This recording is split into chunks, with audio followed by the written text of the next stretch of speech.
Okay, and again, if you have not muted as per Diane, please mute your microphones.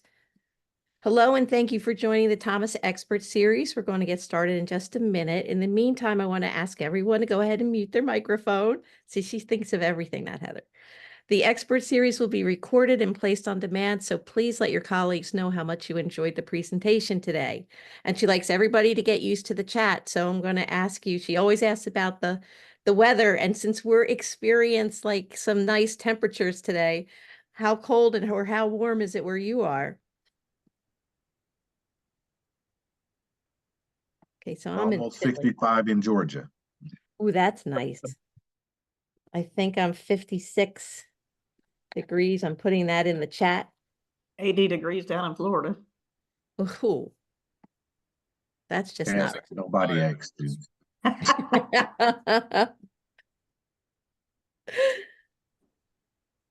All right. Let's see. A couple more people join. Please mute your microphone. Throughout the presentation, please add your questions to the chat as they come up. We'll have a live Q&A at the end. And at this time, I'm going to turn it over to Louis McMillan, Senior Director, Public Sector, which is SLED, Thomas Scientific. Hey, good day, everyone. I wanted to welcome you to the Expert Series. Today, we're going to be talking a little bit about public sector procurement, which is the same thing as public sector purchasing. And Beth, if you're ready, if you want to run the first slide. I'm there. All right. Okay, there we go, right there. So this is an outline of today's talk. It'll be fairly brief, but and pretty high level. If you have questions and you want me to dig down a little bit deeper into any of the topics we speak of, please put your questions in the chat, and Beth will moderate that at the end of the presentation. Again, my name is Louis McMillan. I've been in the scientific area for about 40 years now. Most of that time has been spent in sales and sales management, contracting, and business development. A few years were spent early in my career working for the state of North Carolina as a scientific buyer. That is my background, and that kind of gave me the first opportunity to understand how public procurement works. What I hope to do today is give you an opportunity to experience a little bit of what it is to walk in the shoes of a government purchasing agent or a government buyer. So target audience today is really for, this talk was built around folks that are in public procurement today at a state and local level. What we talk about today will not necessarily transpose to the federal government space.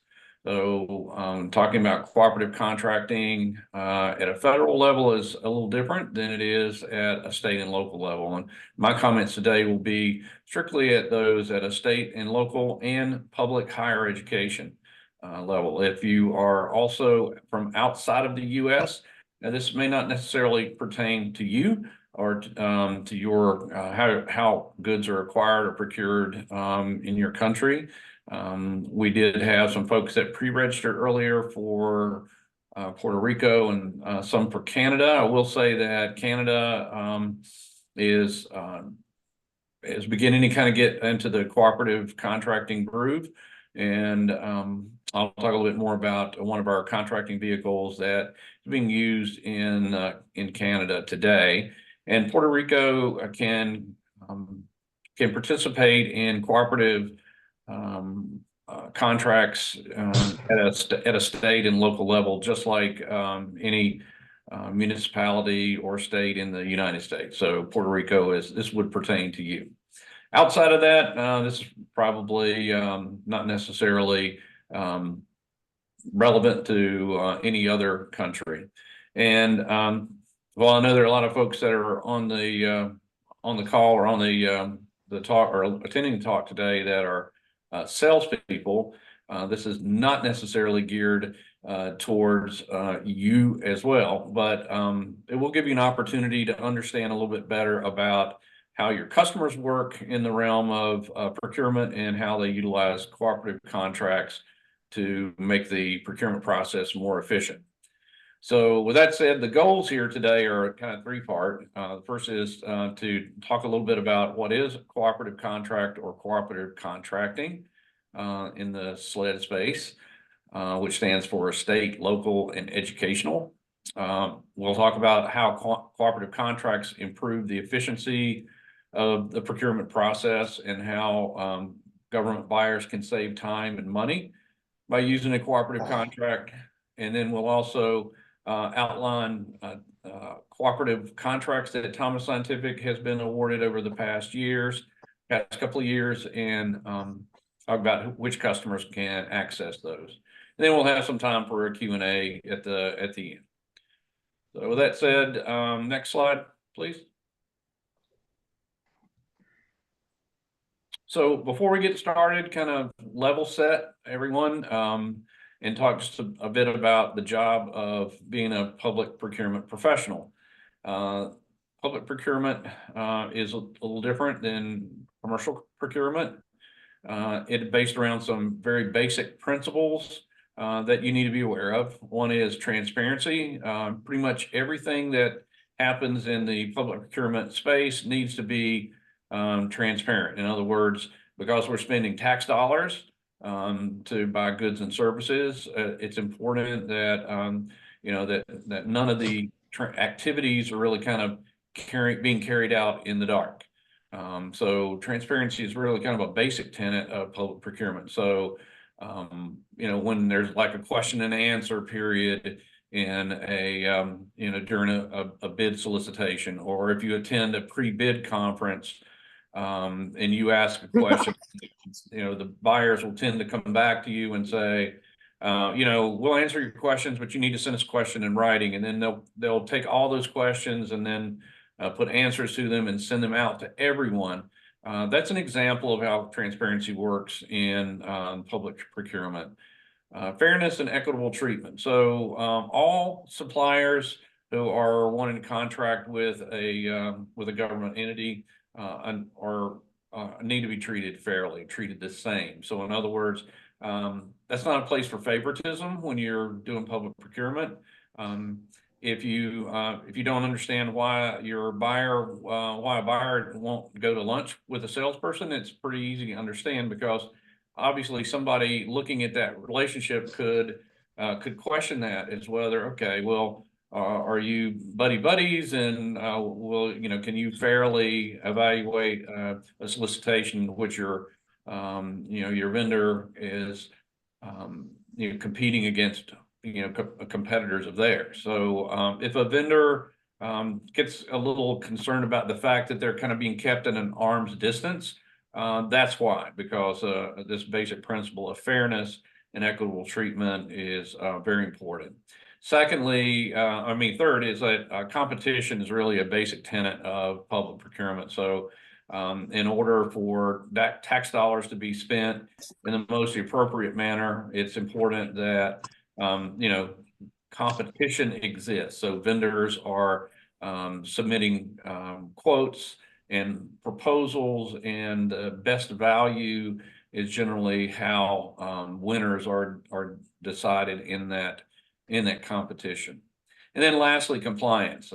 If there's one thing I'd like for you to take away from this is that a public procurement professional is bound by a whole bunch of rules around how procurement is done, how solicitations are managed, how competition is created and managed. So compliance is very much an important topic with regard to public procurement. It's also something that's at the forefront of procurement professionals that are in this field, and they go through a lot of training to get their certifications as public procurement professionals, and a lot of that training is in and around the area of compliance. So next slide, Beth. So Cooperative contracting is a procurement method. It is one of a number of methods that procurement officials use to buy goods and services for the public entity they represent. But it is one that we're talking about specifically today, and it is one that is allowed by statute in most U.S. states. So that key phrase in there, by statute, means that it's written into the laws of most states, that in the procurement law, where they can, what are they allowed to do? How are they allowed to perform their job and in compliance with all those basic principles that we just saw on the previous slide. So in their statutes for most of these states today is written language that allows for cooperative contracting. And this is something that's relatively new over the last 10 to 15 years. Now, what it is in essence is that it gives authority to public entities to use another entity's contract. So what that means is that if you're the city of Dayton, Ohio, and the city of Cleveland wants to utilize one of the contracts that you bid and award, that by law, they can do that. And conversely, by utilizing another entity's contract, you also have the ability, when you do a solicitation and then do an evaluation and award, that you can share that award with other public entities if they request to do that. This process is called piggybacking most of the time. And if you hear, and in some instances, you may hear the term piggybacking, and in essence, what they're referring to is cooperative contracting. But that's the process by which one entity joins another contract. And that is written in a little language, statutory language that is referred to as joint powers, which means that, two public entities can join in one, exercising powers and being utilized by another.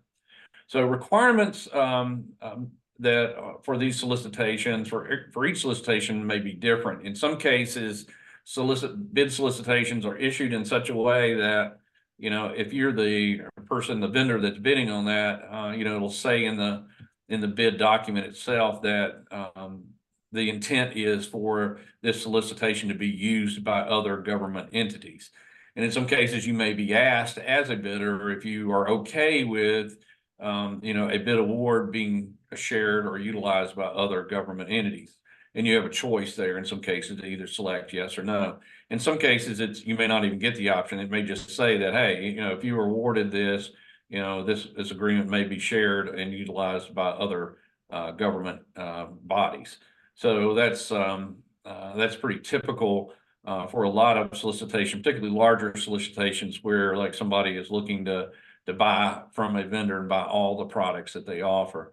Whether or not that solicitation is leveraged or not depends on if it is announced in the beginning, like what other entities are going to be participating in the solicitation. You may see that, the goal of the solicitation is to tell the bidder that, hey, I may be the city of Dayton that's leading this bid, but there are other municipal governments, and it could list them, that are going to participate in that. That would be what we call a leveraged cooperative contract, so that the bidder knows they're bidding on a bigger opportunity than simply the city of Dayton's business. Non-leveraged would be where we get contacted by a customer, say it's University of Florida, and they say, hey, we want to buy from you, but we want to utilize your contract with UNC Chapel Hill. So that's an example of kind of non-leverage. So when you bid UNC Chapel Hill as a vendor, you didn't know that at the time you bid that another university wanted to piggyback off of that contract. So that would be what we refer to as non-leverage. So differences in in kind of the thought process that goes into the creation of a bid, and a different thought process that you have to use as a bidder working in that kind of environment where you are, where whatever award you may receive at the end of the process may be one which could be utilized by more than just the person that, or the entity that's leading the solicitation. So next slide. So now we know what cooperative contracts are. What do they do for local government or for state government when they utilize cooperative contracts? And remember, I said this is a fairly recent phenomenon. In the last 10 or 15 years, we've kind of seen the growth in cooperative contracts from a standpoint of, if you look at the US as a whole and look at the number of states that used to do cooperative contracts or participate in cooperative contracts to buy goods and services for their state. I mean, 15 years ago it was pretty much a common practice for each state to bid out whatever their requirements are for everything. And then, kind of started in the drug side of the business. Every state kind of goes and buys their own drugs for running their Medicare program, Medicaid program. So, we saw that, Minnesota put together a cooperative for pharmacy, and more states started kind of piggybacking off of that. And so that kind of was one of the very first cooperative agreements that kind of swept the country. And then organizations like NASPO, which is the National Association of State Procurement Officers, decided, hey, you know what, this kind of makes sense that, each of us are doing bids for, cell phone services and photocopiers and, all these different kinds of goods and services. And, we could kind of like maybe pool our requirements and get a better deal. And so they began to do that initially in the West with a cooperative organization called WSCA, which was the Western States Cooperative Alliance. And then later WSCA and NASPO merged, and that just became like really a nationwide cooperative. And then you've got other cooperative organizations like NASPO that were kind of at a local level that began to do that same process as well as issuing solicitations and kind of pooling requirements, and then issuing awards for specific commodities. So why did they do this? I mean, was there some big underlying push behind that? Well, it was a recognition that the cooperative contracting process is much more efficient than the standard process of going and seeking solicitation by doing an RFP or an RFQ or an invitation for bid. There's something where you had to involve a lot of staff time to develop the solicitation in such a way that was fair for everyone that was going to bid on it, and would actually capture, the requirements that your departments or end users needed, and then go through the process of issuing that and advertising it, collecting bids, and evaluating the competition, and then making an award, and then defending that award on the back end from bid protests. So it takes a lot of time. In some cases, if a customer were trying to go out and buy, say, a gas chromatograph with a mass spec attached to it, $500,000 procurement for a simple instrument that's used in the analytical lab, that could take anywhere from 3 to 6 months just to go through the procurement process of issuing a bid, and then later issuing a purchase order, and then having to wait another month or 2 months or 3 months for the product to deliver. So you can understand, as at a departmental level, if you're an end user waiting for goods to do your work, and this could be quite a lengthy process to go from, hey, I recognize a need, I need to replace a piece of analytical equipment in my laboratory, to it actually showing up and being delivered and installed. So time is probably the biggest significant efficiency. It saves a tremendous amount of time. And remember, each one of those solicitation event requires a staff member to babysit it, create it, babysit it, and go through the whole process with it. And with staffs being reduced over the last 10 years and getting harder and harder to get positions filled, a lot of senior procurement professionals are retiring, staff is a limiting factor as well. So saves a tremendous amount of time. How does it do that? Well, it does that because cooperative procurement or cooperative contracts meet the compliance requirements that a purchasing officer needs to meet. And that is, remember that basic tenet of competition. Well, if somebody has already gone through the process of, creating competition and creating competitive event, a bid, and then evaluating it and awarding it, then, by piggybacking off of that activity, a buyer can go through the process using the competitive award as a substitute for them going through the competitive bidding process themselves. So you can see it basically shortens the cycle by allowing them to just work off the work of another government. This also saves, has a potential to save money, particularly if it's a leveraged procurement. Obviously, 20 or 30 states going in together to buy, office supplies or MRO supplies or laboratory supplies would represent a bigger piece of business for the bidder than if it was just the state of Rhode Island. So in that case, we see that, by utilizing a cooperative agreement, particularly if it's a leveraged cooperative agreement, there's an opportunity for Rhode Island to get a better price on goods than, say, California. So then Rhode Island versus California is compared to Rhode Island on its own. Okay. Also, typically some of the, particularly the leveraged contracts like the NASPA Value Point Agreement, they use multiple vendors.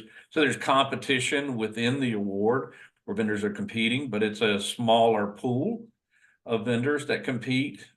Freight can be a potential cost savings for customers that utilize a cooperative agreement, as well as, say, more well-defined terms and conditions, payment terms, payment methods, a number of avenues or areas where customers can recognize savings by using a cooperative agreement. So what are some of the cooperative agreements that Thomas offers? Beth, you can show the next slide. For state and local customers, our three biggest offerings as far as nationwide cooperatives are Omni Partners. Omni Partners is really big in the state, and I mean at the local government level. So cities, counties, districts, nonprofits, tribal nations, K through 12, higher education.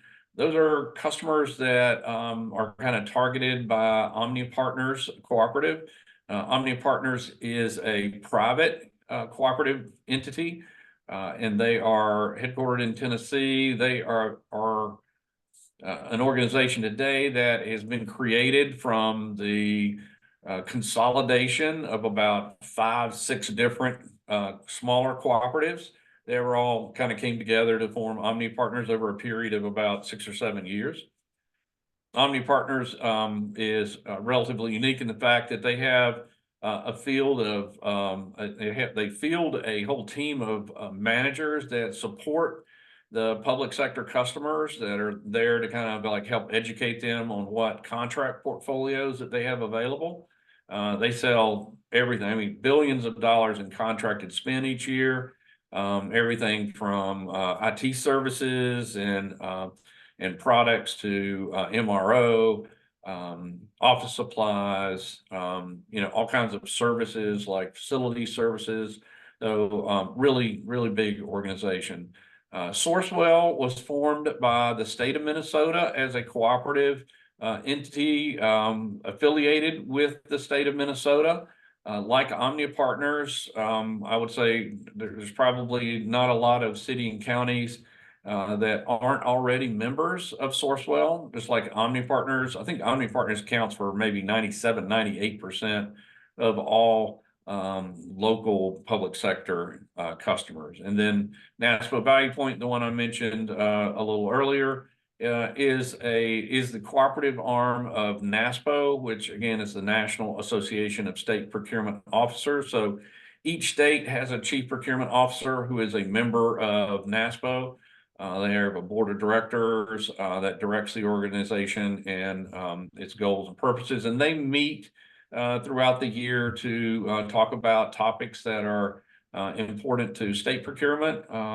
Value Point is the cooperative arm of NASPO, and states, they're the one will issue a solicitation. I think, like, give you an example, Nevada is the lead state, the state that issues a solicitation for MRO supplies. They do this like once every 5 years. They have a sourcing committee made of other states, composed of other states, and they'll go and advertise the solicitation nationwide, and then they'll evaluate and select vendors to be awarded a contract, what they call a master agreement. And I think there may be 6 or 7 companies that are part of the MRO agreement now through Nevada, which now has become the NASPO Value Point MRO contract. So all of their solicitations are leveraged. They advertise nationwide.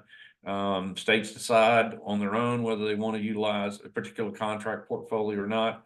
Again, like Omnia Partners, billions of dollars in spend on an annual basis that exists at that level. And again, that's where most states are going to, like, if they're going to participate in a cooperative, they're going to do that through the NASPO Value Point portfolio.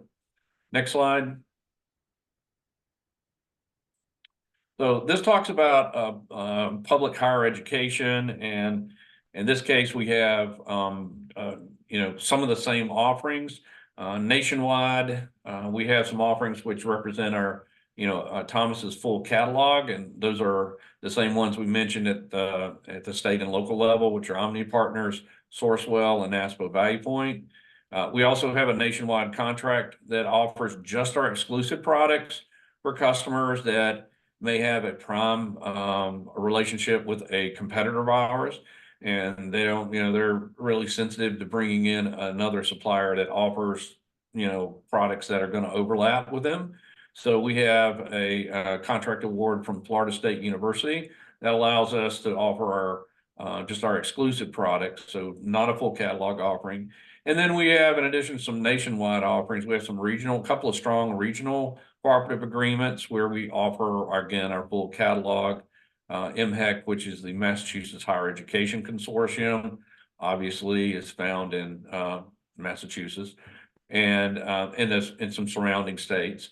And then VASCUP, which is the Virginia Association of State College and University Purchasing Professionals, located in Virginia. And it's a full catalog cooperative agreement as well. So those are just some of the offerings that we have. In order for a customer to participate, typically all they have to do is just work with their local representative or reach out to a member of the Thomas staff to ask how can we participate. In some cases, we have participating paperwork that has to be completed, but in most cases, it's as simple as an email requesting to join a particular cooperative. So with that, I think we are at the end. I think I've used the time allotted for that, and we're back to the Q&A session, and Beth is going to moderate, I believe. So Beth, I'll let you start. Okay, before we go there, I'm going to share my screen in a second and take you into the Thomas Expert Series. There's a kiosk. It'll be up there through next week, where there's resources that Lewis has put together, links to the different agreements. Let me take you over there. And if you haven't done so already, please put your questions in the chat. And I just added one myself that I had. Okay, so let me share my screen. All right, are you seeing the expert series? Yep. All right, so this kiosk, the government kiosk right here, there's a welcome from Lewis. So please see that. And then the literature, PDFs, web links to all of the different sites, and a video. So take a look. That'll give you a little more information. We have links to other Thomas resources here as well. Our Watch on Demand has all of our talks, all the previous Expert Series talks are here by date. And this talk will be up by Monday. When you come back, it'll be there. And upcoming, we have a cannabis talk and a cell and gene therapy talk coming up in March. So let me stop sharing and see what we have in the way of questions. Okay. Can you give me the softball questions first? Okay, I have one. If a customer isn't already a member, where do they start? Like, how does it work? How do they start? Yeah, so great place to start would be to direct them to the links that are on their resource page. That takes them to that particular site. For Omnia partners and for Sourcewell, we have the links in the kiosk, and they will take a customer to either of those sites. And there's a section for members, and they're probably already members. I mean, we may have in a city, the city may be a member, and if the water department is trying to join, they're gonna be like, well, we don't know if we're on or not. If they try to register, Omni Partners or Sourcewell will tell them, hey, you're already registered. Here's your member number. And all Right. we need really from a customer is just a member number. And if they don't have one, we'll go out and see if we can find it for them. But if they already have it, it's a lot quicker. Perfect. Are there certain products or product groupings that are not covered in these agreements? I would say for Omni Partners and Sourcewell, the answer is no. Covers our entire catalog and the products that we can sell that are non-catalog items from our catalog vendors. So whether it's on the website or whether it's not on the website, it doesn't matter. We have pricing rules and pricing formulas in our contract offerings that allow customers to buy cataloged or non-cataloged items. Now, with regard to NASPO Value Point, remember that's one that's used primarily by state government entities. And if you are a state government buyer, you may not be able to buy everything in our catalog, but that's kind of going to be on you. And typically the way it works, if a state has a separate contract for products that overlap, in some cases, we have states that have contracts, direct contracts with suppliers for nitrile gloves. In that case, the customer should not be buying nitrile gloves from Thomas. However, it's not Thomas's responsibility necessarily to prevent the customer or educate the customer that they're not supposed to buy nitrile gloves from us. That it's the customer's responsibility to know what they can and can't buy. However, if it was part of an e-procurement punch-out system or a static catalog system, the state would be perfectly within their rights to tell us not to include those products in the product offering, either block them or just not list them.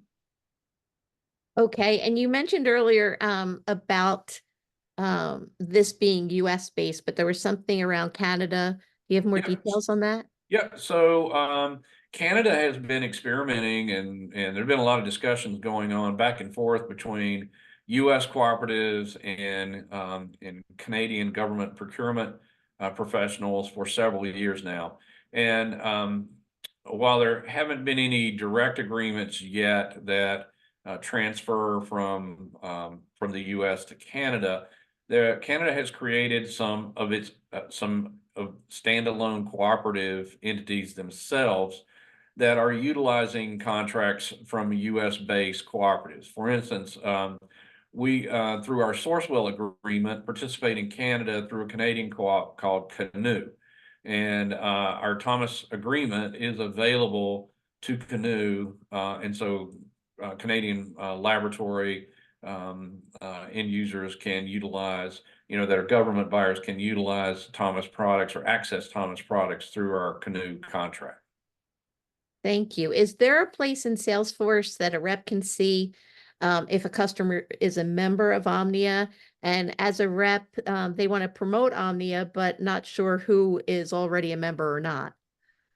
I would say I wouldn't even worry about that at this point. Again, when we said it's like 98, 99%, you really don't need to worry about them being on Omnia. If you really want to check, I'm not sure if we can check that through Omnia Connect or not. I'm looking at Andrew Darris to see whether he's shaking his head. Yes, he's giving me a thumbs up. So they can check to see if they're a member through Omnia Connect. But I would say really, if you've got a local government that you want to sell to and you want to offer Omnia partners, just go with the assumption they're already buying from Omnia partners. And if at some point we find out they're not, the process of getting them on Omnia partners as a member is extremely simple. It's just sign up. There's no fees or anything that's involved. There's no approval process or that has to go. They don't no blood tests or any of that either. So. And somebody wants to know, one of the reps, can they deviate from contract pricing? Yes, of course. You can always, governments will always buy at a lower price than their contracted price. I don't care whether you're talking about the federal government or state or local. It doesn't matter. Any governmental buyer will always accept a lower price. You'll never hear an objection. Oh, I can't pay that price. I have to pay a higher contract price. The only thing that we are not allowed to do as sellers is we obviously cannot offer products at a price higher than the contracted price. That would be a violation of the contract terms. Sorry about that barking. And I have a question from Andrew, who also said if anybody has any higher education questions, please tag him. And his email is in the chat. So he said, great work, Lewis and team. Are private companies using cooperative contracts? We were approached last fall by Omni Partners asking if we would work with them and their private sector contracting team, which is a new team with the Omni Partners team. And we are in the final stages of getting an agreement in place with them. We've reviewed their T's and C's, and we have a contract offer that all we're waiting to do is slap the pricing on, and probably will have it within the next week. So I would say probably by the end, our goal really is by the end of February to have a private sector agreement in place with Omnia Partners as well. Again, this will be handled. This is completely separate from the public sector offering, and it's completely separate selling organization within Omnia Partners. This would allow customers that have been private sector customers that have been approaching Omnia going like, hey, we know you guys are the kings of cooperative contracting in the public sector space, but you know, are you guys doing anything with private sector? And they looked at it and said, wow, there's no reason we shouldn't or couldn't. So And we aren't today, but we will be very shortly. Okay, and follow-up question for me, is there some place where we can see what the criteria is for private sector? No, unfortunately, don't have that. You'll have to work with Omni on that. Gotcha. Is I have anyone no idea I have no idea yet how that side works on, but we will be learning very shortly, I assume. Awesome. Does anyone else have any other questions? All right, I think we're going to wrap it up. Thank you, Lewis. It was wonderful. Well, thank you for the opportunity to speak on something that I am truly passionate about. If you have any questions that you think of later, certainly reach out to me. You know, if you are a salesperson on the call, remember your public sector procurement professionals are out there. You know what what they're doing, and have a little bit better understanding of how cooperative contracts help them do their job. So go sell a cooperative agreement.